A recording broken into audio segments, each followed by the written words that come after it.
नमस्कार प्यारे साथियों, मैं पिंटू कुमार और आज हम बात करेंगे त्रिफला चूर्ण के औषधीय गुणों के बारे में।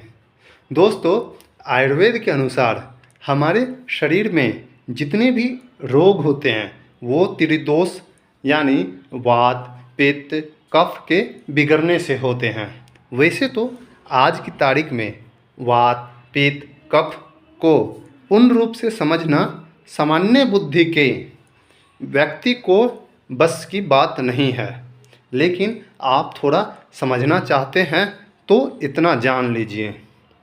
सिर से लेकर छाती के बीच भाग तक जितने रोग होते हैं वो कफ के बिगड़ने के कारण होते हैं और छाती के बीच से पेट के ख़त्म होने तक जितने रोग होते हैं वो पित्त के बिगड़ने से होते हैं और उसके नीचे जितने रोग होते हैं वो वायु के बिगड़ने से होते हैं यानी वात के बिगड़ने से। लेकिन कई बार गैस होने से सिर दर्द होता है, तब ये वात बिगड़ने से माना जाएगा। खैर, ये थोड़ा कठिन विषय है। जैसे जुकाम होना, छींके आना, खांसी होना, ये कफ बिगड़ने के रोग है। तो ऐसे रोगों में आयुर्वेद में तुलसी लेने को कहा जाता है, क्योंकि तुलसी कफ नाशक है। ऐसे ही पित्त के रोगों के लिए जीरे का पानी लेने को कहा जाता है, क्योंकि जीरा पित्त नाशक है। इसी तरह मेथी को वात नाशक कहा जाता है, लेकिन मेथी ज़्यादा लेने से ये वात तो संतुलित हो जाता है, लेकिन ये पित्त को बढ़ा देती है।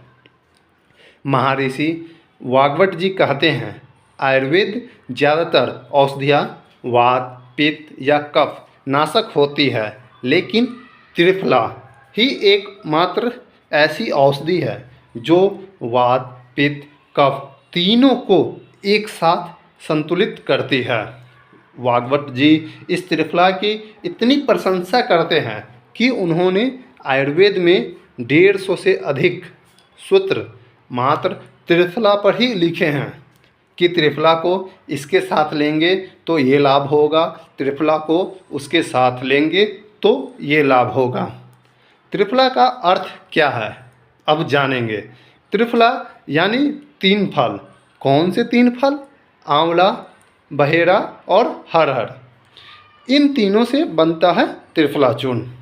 वाग्भट जी त्रिफला चूर्ण के बारे में और बताते हैं कि त्रिफला चूर्ण में तीनों फलों की मात्रा कभी बराबर नहीं होनी चाहिए, ये अधिक उपयोगी नहीं होता। मैं आपको एक बात बताता हूँ, आजकल बाज़ारों में मिलने वाले लगभग सभी त्रिफला चूर्ण में तीनों फलों की मात्रा बराबर होती है।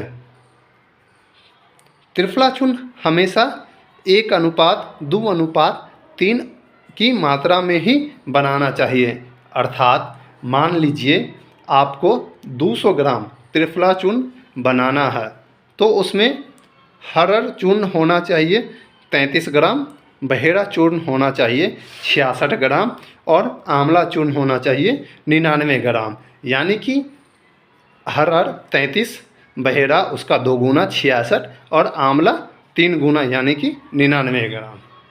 तो इन तीनों को मिलाने से बनेगा संपूर्ण आयुर्वेद में बताई हुई विधि का त्रिफला चूर्ण, जो कि शरीर के लिए बहुत ही लाभकारी है। वाग्भट जी कहते हैं, त्रिफला का सेवन अलग अलग समय करने से भिन्न भिन्न परिणाम आते हैं।